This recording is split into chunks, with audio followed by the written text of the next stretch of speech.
یاد رکھیے اپنی انرجی وہاں لگائیے جہاں دوسرے نہیں لگا رہے یا نہیں لگا سکتے یا ان کے پاس اس لیول کی انرجی نہیں ہے.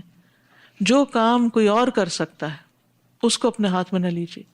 دوسروں پہ ٹرسٹ کیجیے, دوسروں کو غلطی کا موقع دیجیے تاکہ وہ کام کرنے کے قابل ہو سکے, کیونکہ جو چلتا ہے وہ گرتا ہے. کوئی بچہ مجھے آج تک بتائیے تاریخ میں پڑھ کے کہ جو گرے بغیر چلنا سیکھ گیا ہو؟ ہے کوئی؟ جنہوں نے بچے پالے ہیں سب کو پتا ہے نا کہ بچے کیسے چلنا سیکھتے ہیں, گرتے ہیں اور پھر چلتے ہیں, گرتے ہیں پھر غلطی کرنے دیں. کیوں ڈرتے ہیں غلطی سے؟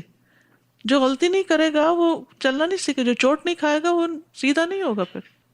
اور اس میں آپ دیکھیے بچے کیسی کیسی چوٹیں کھاتے ہیں, گھٹنے زخمی کرتے ہیں, ماتھا, کبھی دانت بھی ٹوٹ جاتے ہیں, کبھی چھوٹی چوٹ, کبھی بڑی چوٹ, کبھی سر کے پیچھے, کبھی کہیں کبھی کہیں.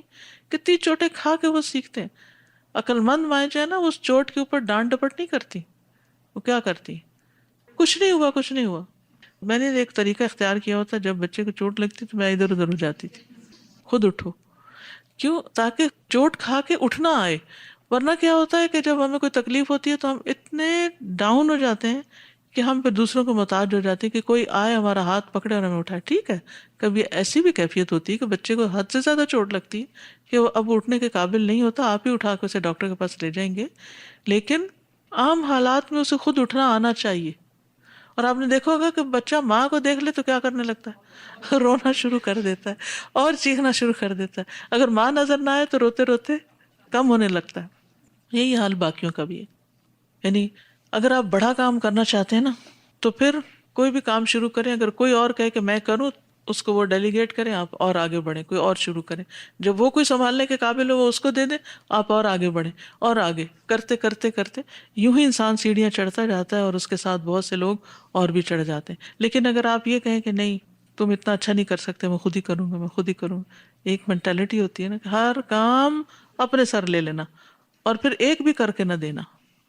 یعنی اکثر ایسے لوگ کچھ نہیں کر پاتے, دوسروں سے ہیلپ لیتے نہیں, دوسروں پہ ٹرسٹ کرتے نہیں, اور سب ذمہ داریاں اپنے سر پہ لے لیتے ہیں اور پھر خود بھی نہیں کرتے. ٹھیک ہے, آپ کی پسند کا کام ہو سکتا ہے کوئی اور دوسرا نہ کر کے دے آپ کو, لیکن ہر چیز میں صرف پسند ہی تو کرائیٹیریا نہیں نا کہ وہی چیز سب سے اعلیٰ جو مجھے پسند ہے. کوئی دوسرا رخ بھی ہو سکتا ہے. ضروری نہیں کہ ٹاپ کلاس کام ہو, ہر ایک ہونا تو چاہیے آسن سے آسن, لیکن اگر کوئی تھوڑا کم بھی آسن درجے سے کرتا ہے, کرنے دے, کرتے کرتے وہ آسن پہ آ جائے گا. اب مثلاً آپ دیکھیے یہ دونوں ہاتھ کس کے ہیں؟ میرے ہیں نا. ٹھیک ہے, اگر آپ کو میں کہوں اپنا نام لکھیے دائیں ہاتھ سے, یا جس ہاتھ سے آپ لکھتے ہیں اس سے اپنا نام لکھیے, لکھیے نا کاپی پہ, اس پہ کیا شرم کی بات ہے, لکھ لیا اوکے. اب دوسرے ہاتھ سے لکھیے, کیا فرق ہے بتائیے؟ کوالٹی میں فرق ہے, اور مشکل ہوئی ہے, اور ٹائم لگا ہے, ٹائم, انرجی, کوالٹی سب متاثر ہوئے ہیں.